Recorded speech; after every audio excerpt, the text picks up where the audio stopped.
Hi guys, welcome to my video. So in this video we're going to tackle about composite sailing and plotting positions. Composite sailing. So our departure is latitude 35 degrees 40 minutes north and our longitude is 141 degrees 00 minutes east.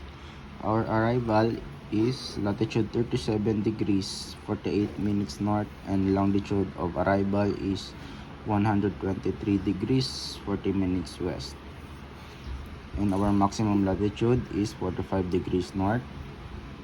First, we're going to find our D-law. To find D-law, we're going to add our two longitudes because they have different hemispheres. The longitude 1410 degrees 00 minutes east and long 2 is 123 degrees 40 minutes west.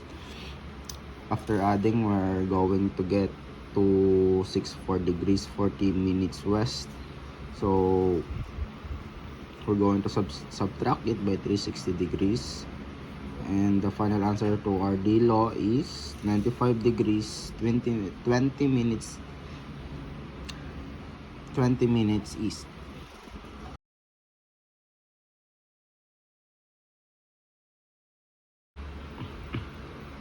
To find our P1 and long V1, we're going to use this formula cos P1 is equal to tan L1 over tan LV. So tan L1 35 degrees 40 minutes over tan LV, which is 45 degrees. The answer would be 0.7177 shift cos. This will be our answer, 44.135819.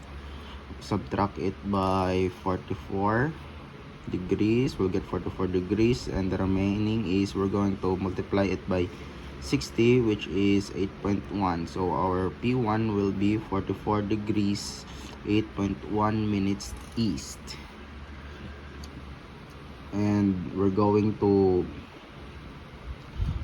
add it with our longitude 1, which is 141 degrees 00 minutes east, and we'll find 185 degrees 8.1 minutes east because it is over 180 degrees. We're going to subtract it by 360 degrees, and the answer of it will be our long V1, which is 174 degrees 51.9 minutes west.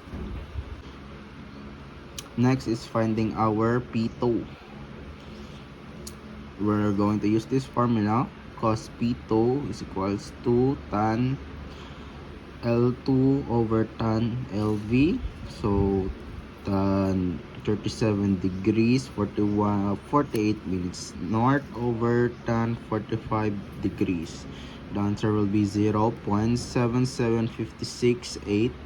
Shift cosine, the answer will be 39.133319 minus 39, then it will be 39 degrees. The remainder will be multiplied by 60 minutes, which is 8.0. So our P2 will be 39 degrees 8.0 minutes west. We're going to add our long 2, which is 123 degrees 40 minutes west. The answer will be our long V2, which is 162 degrees 48 minutes west. Okay, next is finding our initial course. By finding our initial course, we're going to use this formula. Sine angle A is equals to cos LV over cos L1. So cos 45 degrees over cos 35 degrees 40 minutes. The answer will be 0.87036. Shift sign, the answer will be 60.5, and we're going to name our answer first according to our L1, which is north, and same name as our D-law, east. So it will be north 60.5 east. So our true course will be 060.5 degrees true. Next is finding our final course. We'll be using this formula. Sine angle B is equals to cos LB over cos L2. So cos 45 degrees over cos 37 degrees 48 minutes. The answer will be 0.8948962. Shift sign, so our answer will be 63.5, and we're going to name our answer the opposite name of our L2, which is north. So opposite of our L2 will be south, and same name as our D-low, which is east. So south 63.5 east. Because it is on the second quadrant, we're going to subtract it by 180. So the answer will be 116.5 degrees true. Next is our BV2 by using this formula, cos BV2 over sin L2 over sin LB. We're gonna get our BV2. So sine 37 degrees 48 minutes over sine 45 degrees. The answer will be 0.8667814. Sine cos, shift cosine, the answer will be 29.91 degrees multiplied by 60 minutes. The answer of our BV2 will be 1,794.6 miles. Next is finding our P3. We're going to use this formula. P3 is equals to D law subtracted by P1 plus P2. So our D law will be 096 degrees 20 minutes subtracted by our P1 44 degrees 081 plus 30 our P2, which is 39 degrees 08.0. So 096 degrees 20 minutes subtracted by P1 and P2, which is 83 degrees 16.1 minutes. So the final answer of our P3, which will be 13 degrees 03.9 minutes. Next is finding our vertex 1 and vertex 2. We're going to use this formula, P3 multiplied by 60 minutes multiplied by cos LV. So P3, which is 13 degrees 03.9 minutes multiplied by 60 minutes multiplied by our LV, which is cos 45 degrees.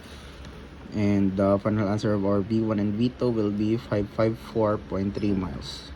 Now, after getting our AV1, BV2, and V1, V2, we can get our total composite distance. So by getting our total composite distance, we're just going to add our AV1, BV2, and VV2.